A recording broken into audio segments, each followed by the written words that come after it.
In this lecture, we're going to look at a case study about a coffee company, somebody that you've heard of. So we're going to talk about how coffee changed and how this new business, as it came to the market, was able to radically change coffee in a couple of different countries and then ultimately across the entire world. So it began in Swiss households.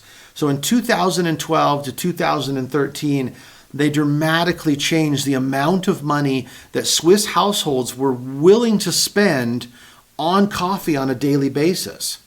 Well, how much did it change? 600 to 800% more. That's a lot of additional spending in that category. So why were they able to do that? Well, the Nestle Corporation brought the Nespresso machine to market. Now, at this point, right now, today, there's a lot of different versions of this Nespresso machine, a lot of competitive brands. But Nestle was really the first company to bring gourmet espresso to the household. The Nespresso machine, this is what it looked like when it first came to market, 2012, 2013. It changed the entire business model for how espresso worked. Espresso used to be something where you had to go to a coffee shop. They'd have about $1,000 or more machine that the barista would use and create this high-end coffee. Except for the Nespresso machine made it to where it was available to households. And so I want to talk a little bit about how they did that. The Nestle group was able to see a 30% growth, almost a $3 billion annual revenue just from this one product. And so it changed espresso forever. Let's look at the business model canvas. Now, this is a worksheet with the business model canvas on it. All the pieces that we talked about in the previous lecture, value propositions, customer segments. Now, I want to talk about the Nespresso machine and how it fits into the canvas. So in this case, they had the Nespresso machine that they were going to sell retail to households and businesses. That was the basic idea. We have an instant espresso machine that's going to be sold through retail outlets, so regular stores, and we're going to focus on households and businesses. These are places that we know people are going to drink coffee. Now, there's a key partnership, which is the manufacturer of the machine.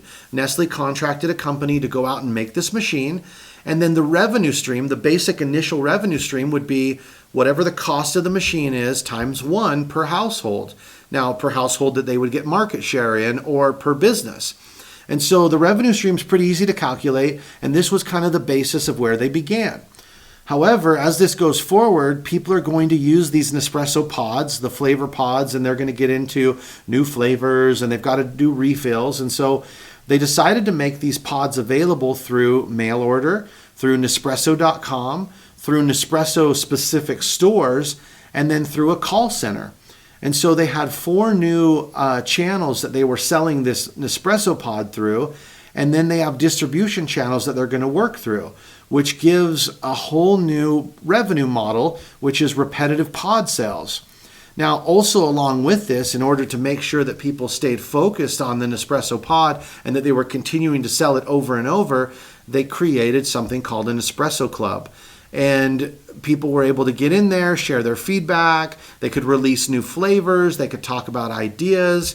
And so they started to create this customer relationship. So now they have this nice circle between the machine, the pods they sell, the relationship with the customer, and all of these distribution channels. Now, there's also a whole nother layer of resources that are needed. The patents on the machine, the patents on the flavors, the actual branding. Nestle is a huge brand, but they spin out and they own a lot of other brands across the world. They need the coffee, the production facilities that go into making the pods. And so there's a whole new set of challenges that are presented with the pod sales that is different than the actual Nespresso machine sales. And this is important when we look at a business model canvas, that we take each one of our revenue streams, each one of our value propositions, and we book out our partnerships, our key resources and key activities separately, so we understand how the cost structure is really going to work for all of these different things. Now, in key activities, they had to do B2C distribution, which is through all the different retail stores. There was marketing support and advertising, television campaigns, and then there's the actual production. the actual production of the Nespresso pods and the shipping and everything that goes into getting it into the hands of the consumer. So the cost structure includes the production costs, the B2C distribution costs, and then of course the cost of all that marketing and advertising. So the Nespresso machine was wildly successful in 2012 and 2013. In a previous slide, it stated 30% growth, $3 billion in annual revenue. However, Nespresso had come to market before. In 1987, they actually brought the Nespresso machine to market, and the non-performing business model almost crashed all of it, never to return. So this isn't actually a new technology, it's just a repackaged technology. When they originally brought the Nespresso system to market, they never considered household, because in 1987, it didn't make any sense that any household would spend the kind of money to make this profitable, and so they didn't want to go after the household. Instead, the Nespresso machine went after offices. And what they did is they had a joint venture with another manufacturer that already had inroads with businesses, and they were able to sell their Nespresso machines through that manufacturer to the different businesses and have it in their office. But it didn't go very well. The problem was they didn't own their own distribution, they didn't own their own sales channel, and they grossly underestimated the size of the market and what it could be in the household. Now, I've thought about this a lot, and I don't know that you could have taken that expensive coffee into households in 1987. However, we're very different in how we behave as consumers in the last couple of decades. We really spend a lot of extra money on prepackaged foods. We spend a lot of extra money on cars, on clothing.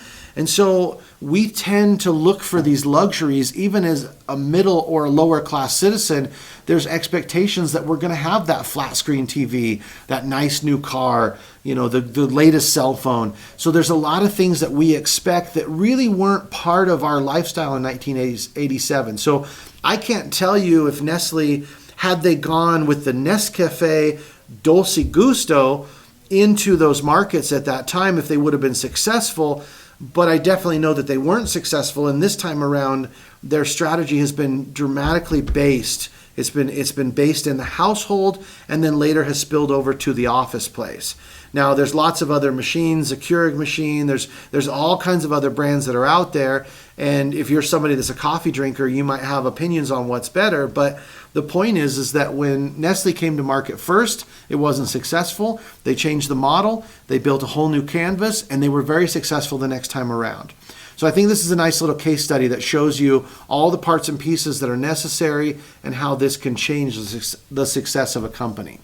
Okay, I'll see you guys in the next lecture.